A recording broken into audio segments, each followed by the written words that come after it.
Hey fellas, Rusty coming at you. Today we're going to be taking a peek at a case muskrat. Oh, this muskrat's a newer one. It comes to us from Shepherd Hills 1, 2, 3, 4, 5 at 2025. It's what's known as Kentucky Bluegrass.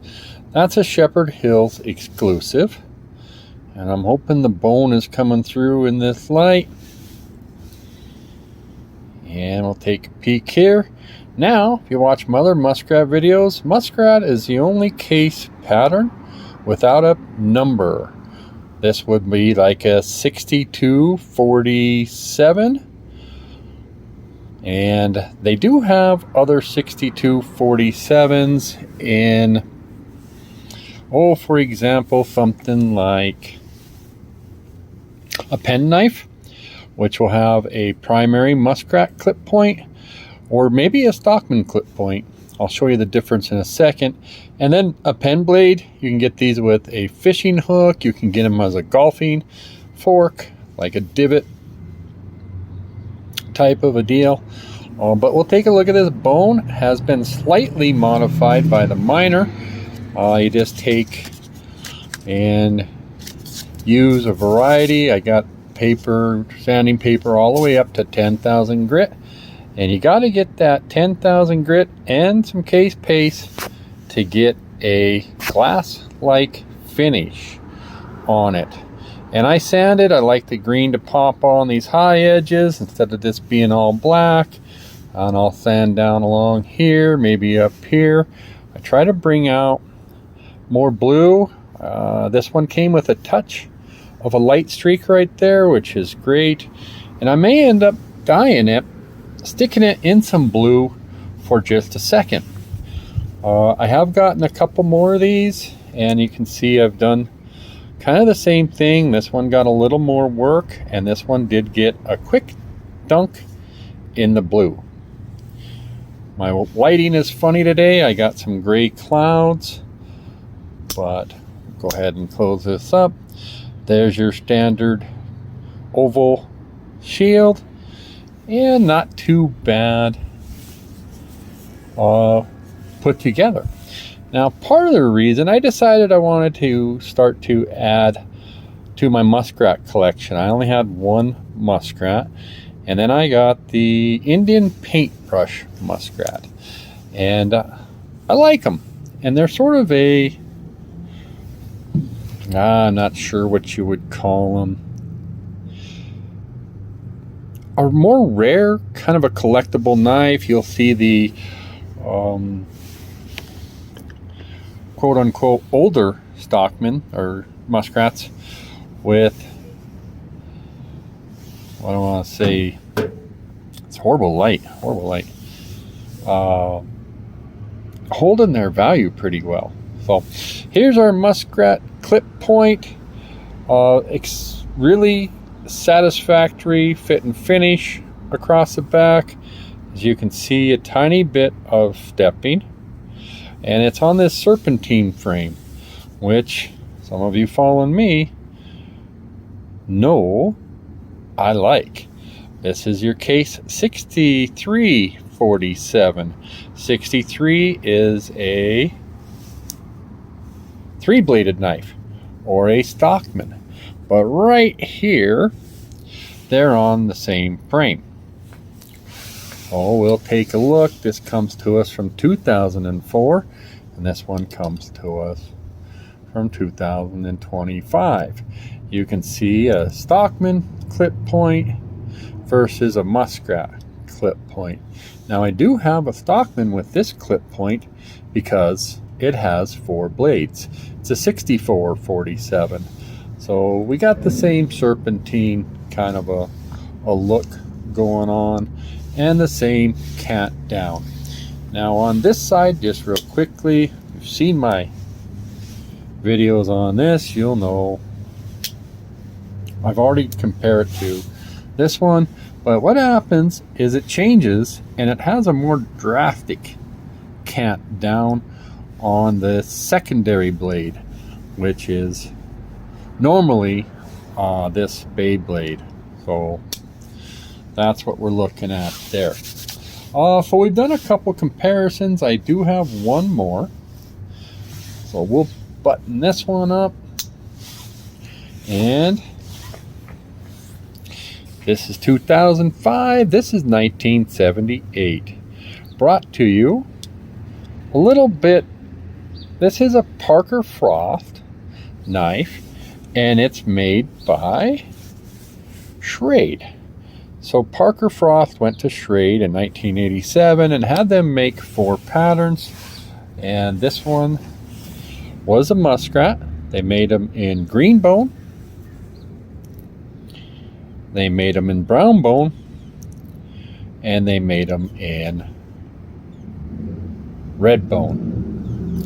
And Schrade went on in 1981 and released the same kind of knives, only instead of being the Johnny Muskrat, this was the Fisherman in their, what would it be, Tradesman lineup. So you can see the case with that cant down a little bit, the Johnny Muskrat not as much. Now you can find these in almost the same price. This was $62. You can find yourself one of these Parker Frost for about $62. And certainly, I mean, on up to about $100, that they are, oh, what do I want to say? They better be in nice shape at $100. Although they still sell them. You know, I keep an eye on that market pretty good, and you get a really nice one. I don't remember what I paid for mine. Probably in the video, I usually will discuss that. So here's just a little bit different look at how those blades sort of cant a little differently, and here's a look.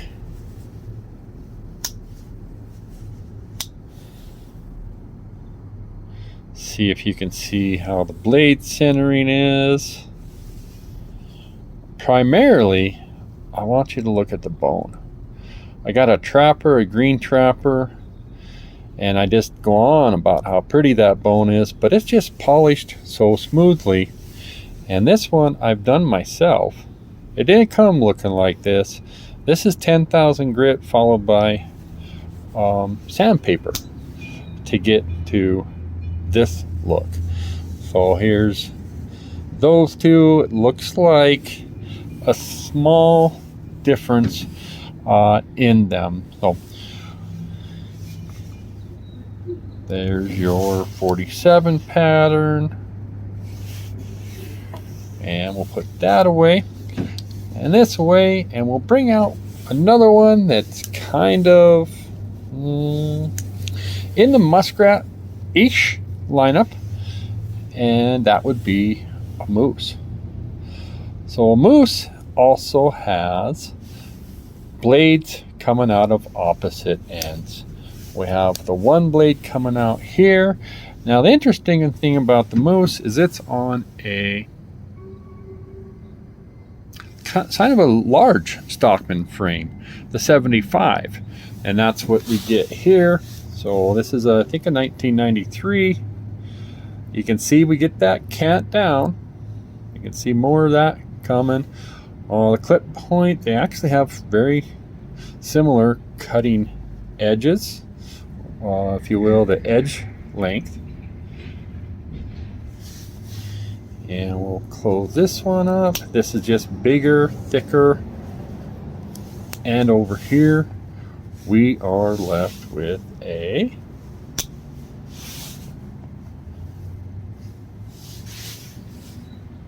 spade blade. So when we take a peek at this, that's how we're looking. Again, with that cant down. This is, a lot of people might think of it as a good fishing knife.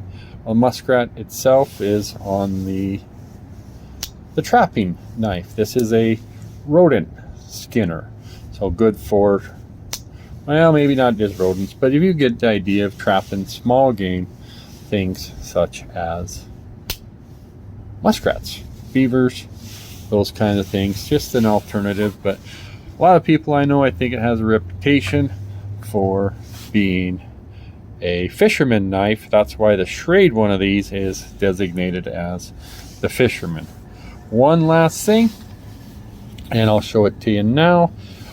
Just another reminder about my buddy Randy. Randy's WSG passed on this December 2024. Just want to give him some recognition. Miss you, buddy. Rough Rider made this and did an exceptional job.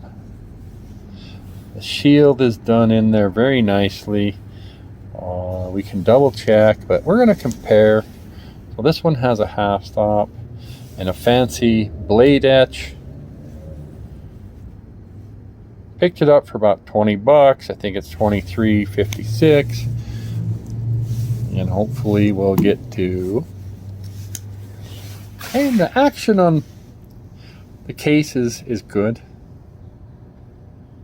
Well, there's how we look. It seems to follow very much. The case is a slimmer knife. I have sharpened this up and used it, and the steel is good. Is it great? No, but good. But here comes the surprise. The surprise is the secondary blade, in this case, is a Wharncliffe. Got a swedge and everything. There's that cant down. And when you see this, they'll know these are known as Hawbakers. Hawbaker.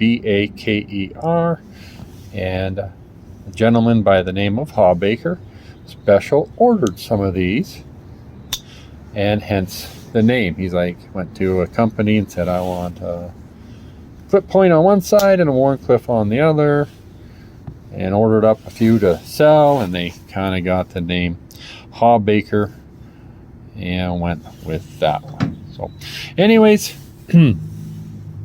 for those of you who follow me, Shepherd Hills, paying $62 for that.